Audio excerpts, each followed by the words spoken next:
Well, what do you think is the major problem of the continent of Africa? One, leadership, and two, followership. So you have leaders that are imposed on many countries in Africa by outside interests. If they impose that leadership, then who do you think the leadership reports to? If we don't understand what citizenship really means, what the obligations and the responsibilities of citizenship, then we can't hold the leaders accountable. And the reason they don't even feel accountable is because you have no role in their emergence. So in order to break that chain, then we have to break through from other confounding variables that I said. And what are those other confounding variables? One, tribalism is a big problem. We have to recognize that when there is no food to eat, there is no food to eat for anyone. If there are no jobs, there are no jobs for anyone, right? It doesn't matter if your tribesman is a person who is stealing from you because you are still suffering.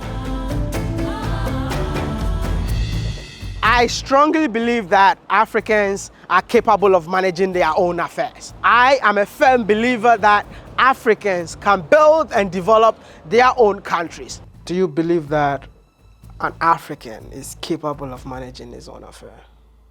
Its own affairs? Yeah. Absolutely. But the problem is, most Africans don't know their value. Most Africans don't appreciate who they are. If you know who you are, you will know that if you're an African, it's a blessing. And it's about time for us to unite, both Africans on the continent of Africa and Africans living in the diaspora. I am super happy of the video that I'm going to share today, and I want you all to do me a favor. Like this video, because it means a lot to me. But if you share this video, you're actually confirming what I'm saying, that an African can do everything that he believes in it. My name is Ernest Chijioke Madu. I'm a cardiologist by training and founder, chairman, and CEO of the Heart Institute of the Caribbean and the HIC Heart Hospital here in Jamaica. The hospital behind me is the only heart institute in the entire Caribbean, and it was founded by an African from the continent of Africa, which is Nigeria. Well, the inspiration came from, the desire to solve a need in the society. We recognize that cardiovascular diseases are the #1 cause of death and disability in most countries of the world, including in this region, the Caribbean, and if I dare say, in much of Africa. And yet, the services to take care of cardiovascular patients are very limited and sometimes non-existent. So we saw an opportunity, to solve that problem, and that is what inspired us to develop this facility. Do I have Nigerians that watches my videos? Come on, leave your flag in the comment section. Is that even possible on YouTube? Oh, we're still very gratified because since we started in 2005, we have taken care of over 300,000 patients. And that's very gratifying, to see that in place. And if you see a lot of patients that we've taken care of, oftentimes some of the most vulnerable people that ordinarily would not have had access to this level of care. And it's very gratifying to see that.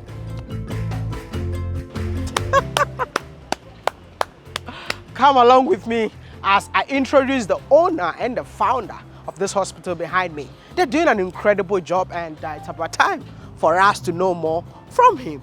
Thank you. Should I say Your Excellency? No. Because you, my brother.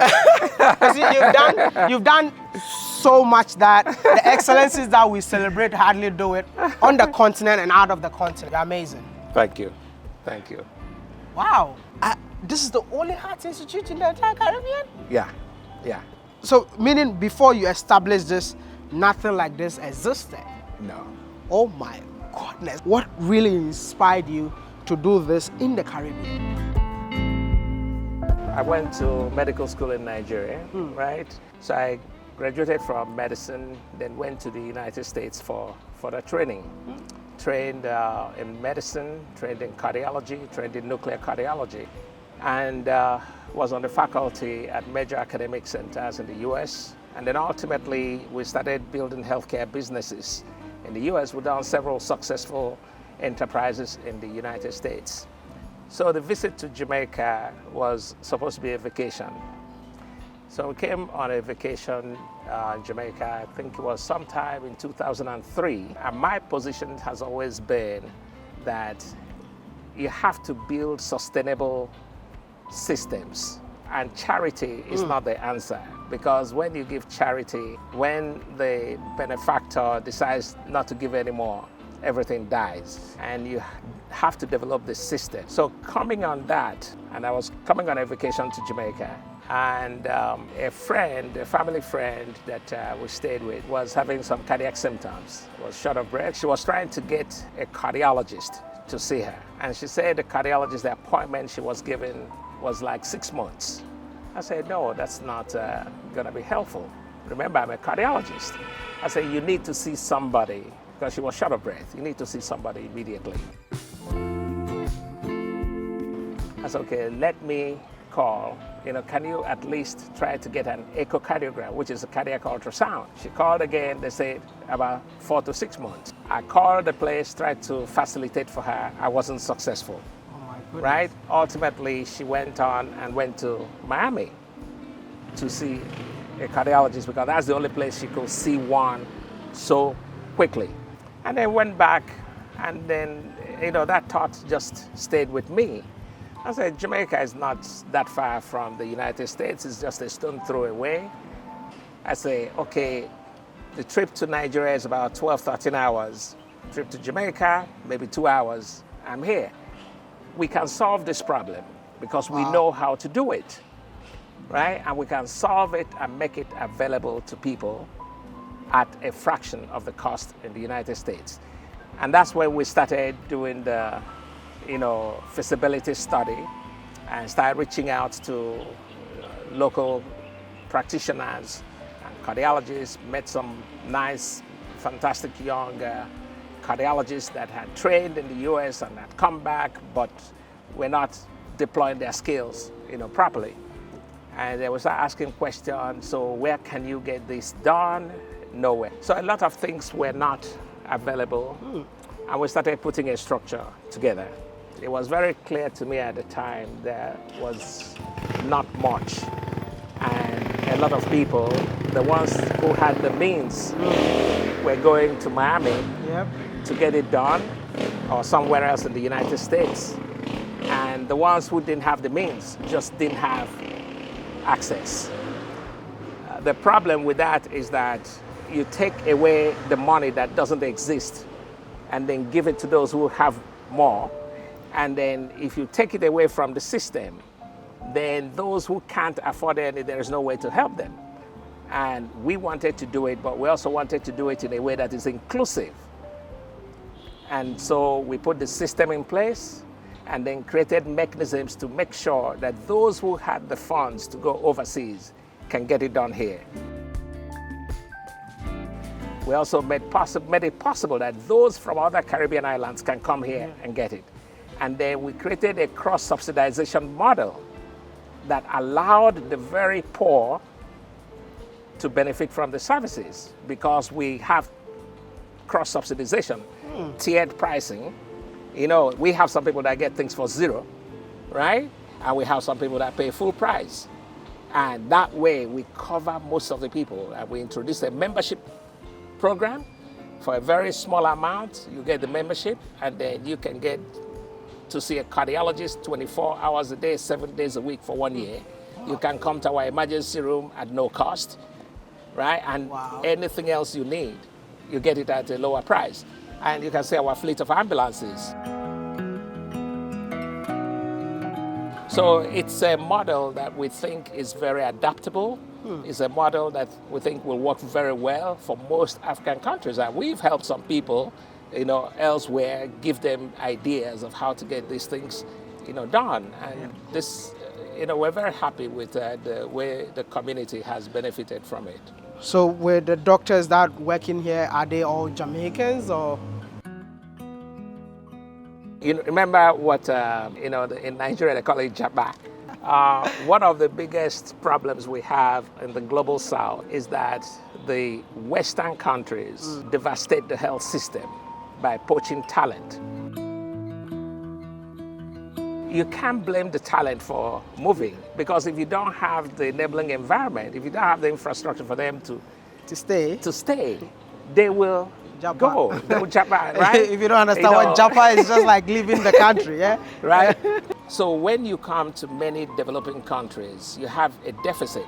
Because first of all, to start with, these training programs do not exist. I can still give back to Africa by doing what we have done in Jamaica. And by the way, we did another small facility in Nigeria, in the Enugu, which we call Doc's Heart Center. Okay. And it was, for the longest time, the only private place where people can get a whole lot of services that did not exist in the southeastern region. Most times, the people in leadership may not even be aware of it, because when we talk about healthcare needs of a population, what are those healthcare needs, right? Majority of people alive today will suffer from cardiovascular disease at some point or the other in their life. So if you really want to cure poverty, you need to address cardiovascular diseases, because that is the #1 cause of death and disability. And that's why we felt that in a place like this, with a vibrant population, Jamaica, to me, is one of the most successful countries in the world. A country that has given the world several genres of music.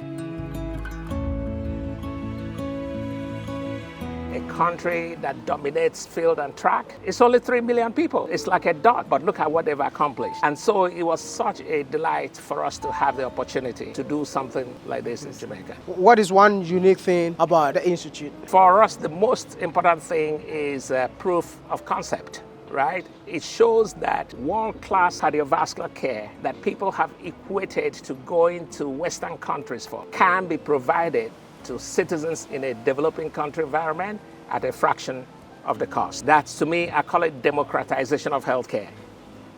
Showing that where you are born shouldn't determine whether you live or die.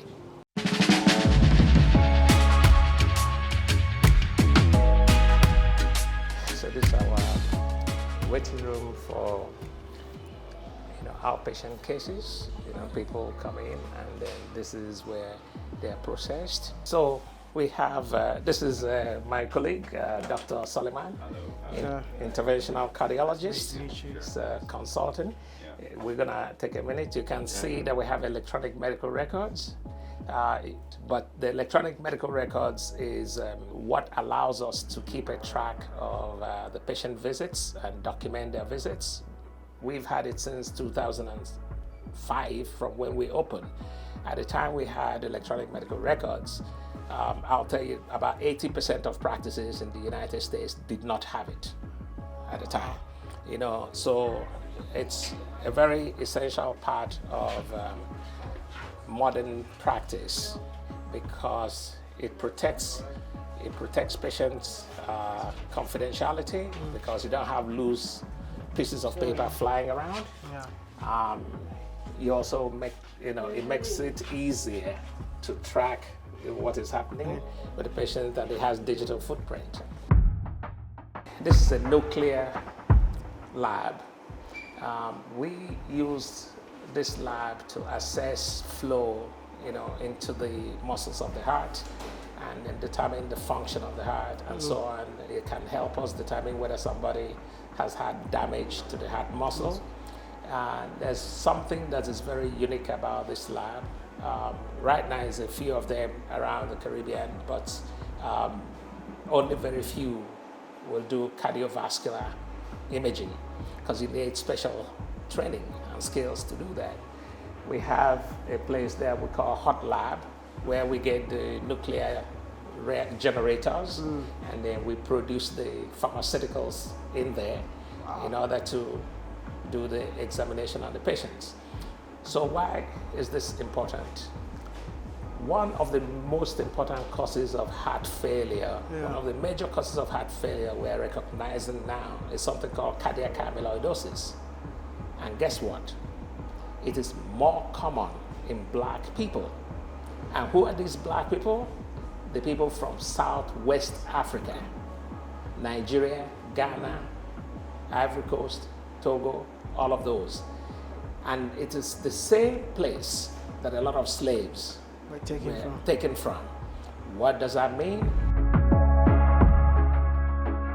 A lot of black people in America, a lot of black people in the Caribbean have heart failure secondary to cardiac amyloidosis. Until many years ago, it wasn't very easy to make that diagnosis, to even recognize as an important cause of heart failure. But now the technology exists, and that technology resides in this. And the expertise exists, and it resides here. So we are now working with Yale University. You're familiar with Yale, which is an Ivy League institution.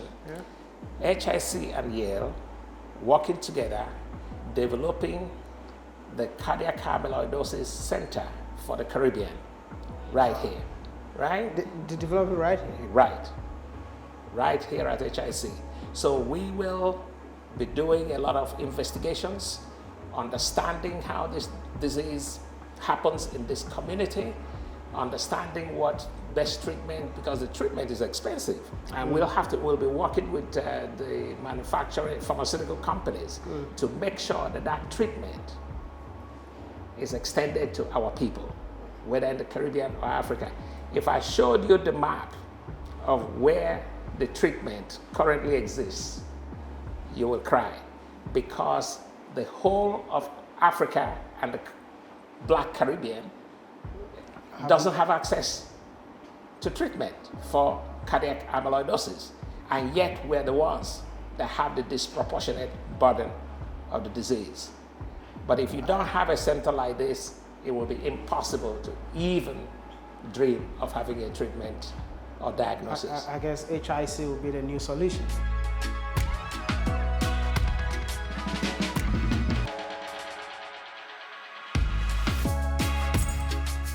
No, so this is our cardiac intensive care unit, and this is the only dedicated cardiac intensive care unit in the English-speaking Caribbean. There are certain hospitals that have intensive care units or ICU, but they're general purpose ICU. So you can have patients with, critical medical issues or surgical issues, but this is a dedicated cardiac intensive care unit. Wow. So people with critical cardiac issues, we see them here. Each room is lined with oxygen, medical air, and everything.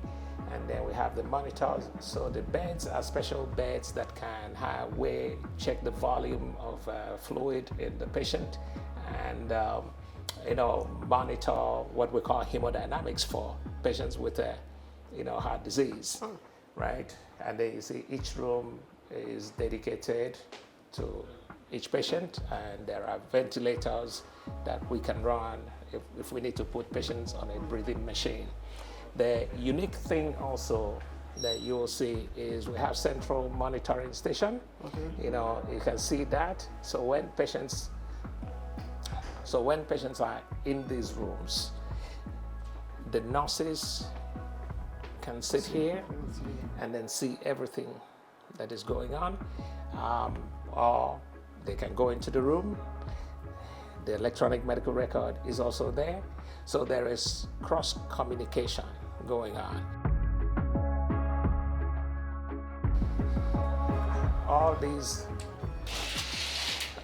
these curtains are fire retardant curtains, right? So that if you set a match on it, it's not gonna light up, right? Those are some of the things that are not readily apparent to the eye. And then we don't have any surgery today, so we can walk in here, to see our operating theater. So,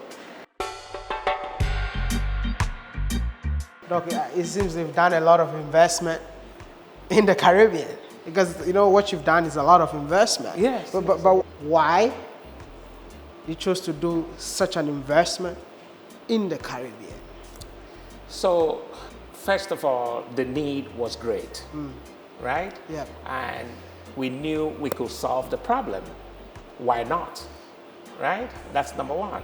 Number two, the Caribbean is me. You know, we're all the same. Africa, Caribbean, it's all the same family. It's like asking somebody, why did you decide to train your cousin in the university? Yeah. It's the same blood. So staying in the United States, doing these things, having a lot of experience doing these things, knowing that I can do them, but also knowing at the time it wasn't feasible. Yeah. Like I told you in 2004, 2005, I was making about 12 to 15 trips every year to Jamaica because just get on a plane, come and then go. I couldn't make those number of trips to West Africa to get something like this because it takes a lot of dedication to get it done. But this is also my family. That comes to my next question. Like, what has been the major challenge since you decided to establish this here in Jamaica?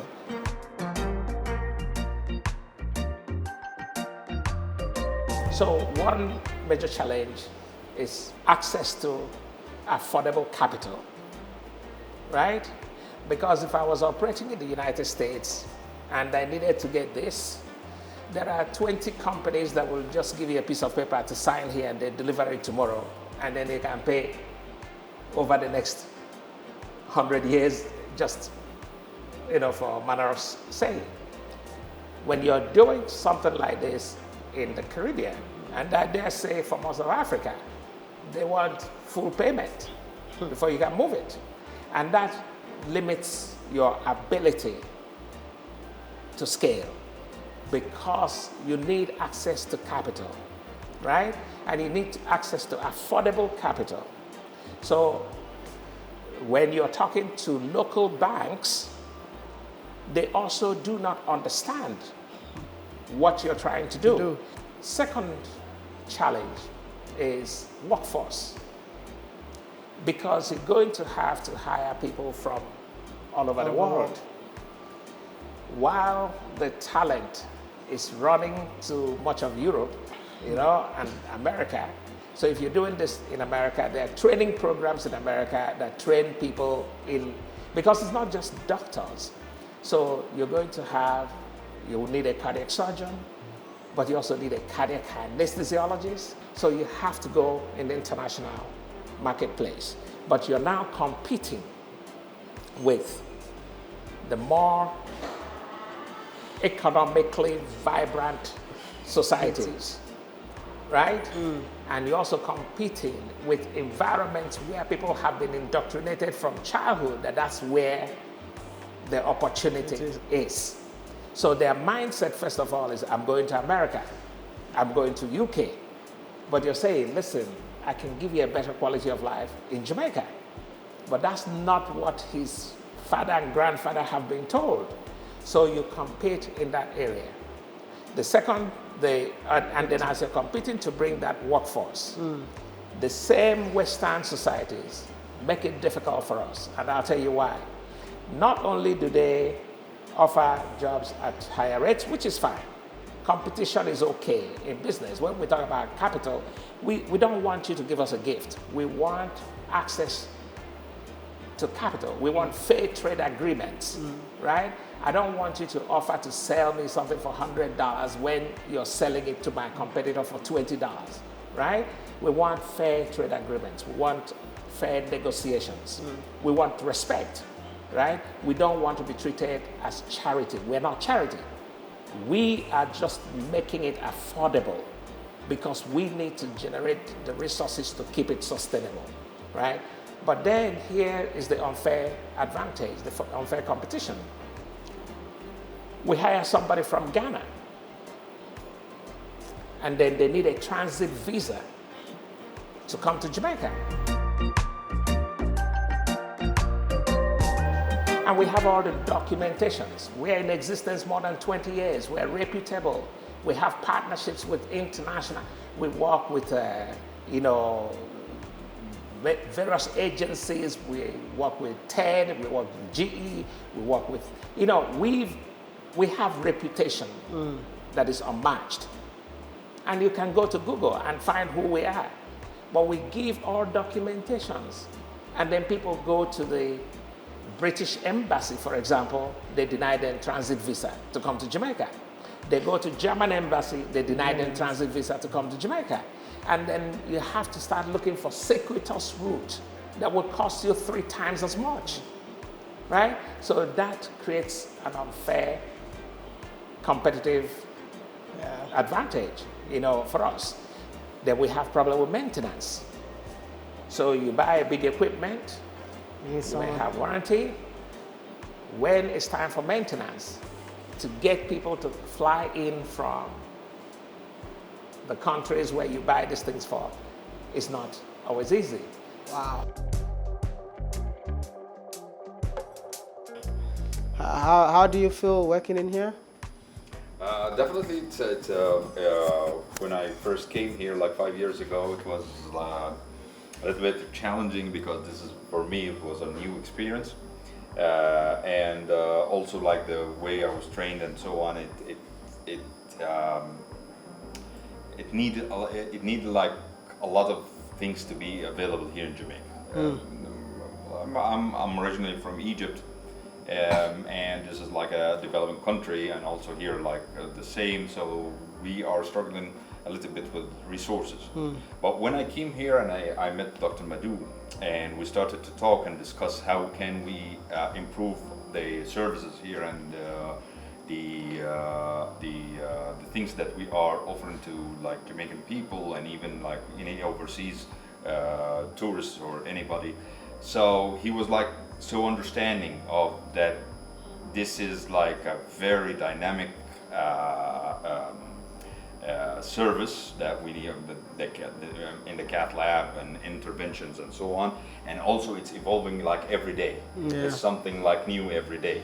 So to stay in line with like the other countries and so on, it needs like very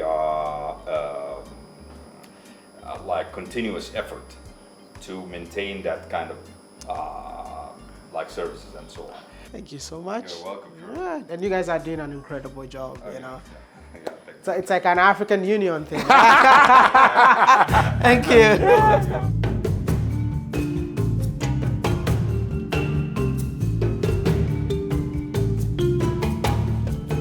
When we expose our children early to possibilities, the sky becomes just the starting point.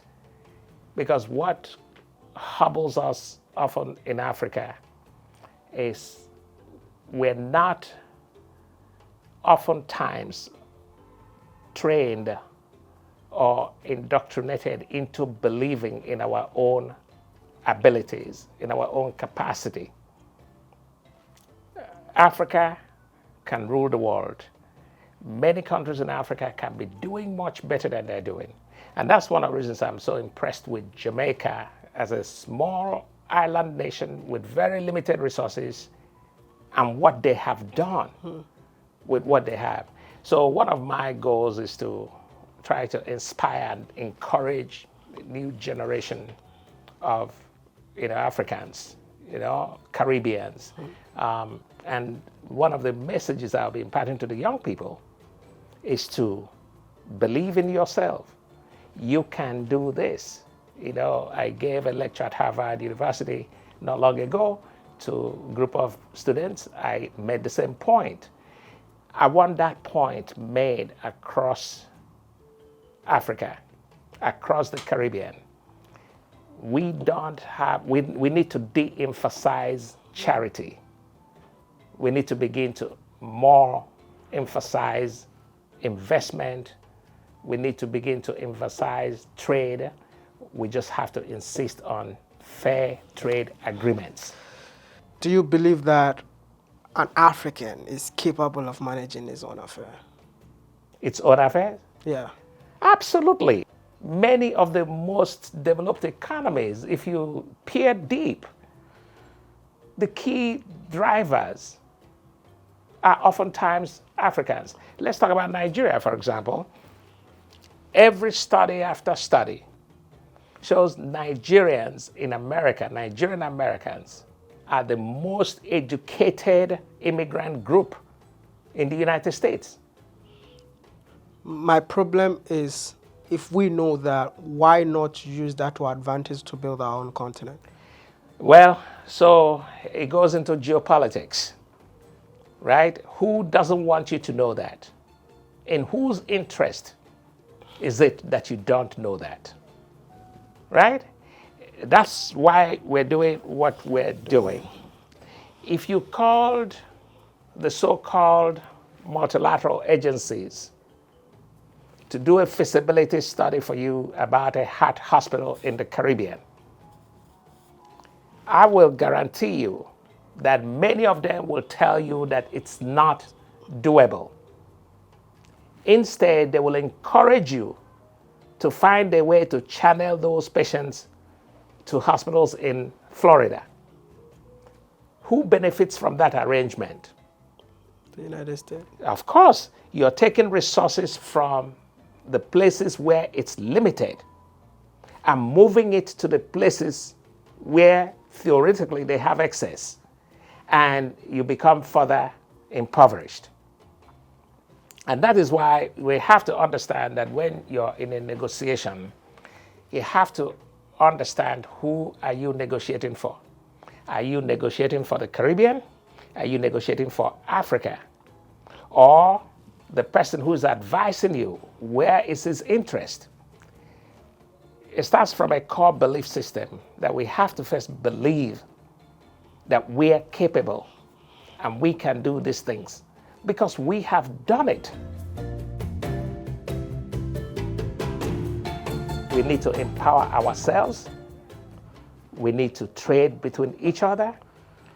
We need to grow our services. Internal capacity is what I call it. We need to develop everything in the Caribbean. Everything in Africa can be developed to the same level, right? China was once an impoverished nation. Nobody looks at China that way anymore. Yep. If you remain poor because you're depending on charity, everybody looks down at you. That's the reason why Africans are the only ones that have problem traveling the world.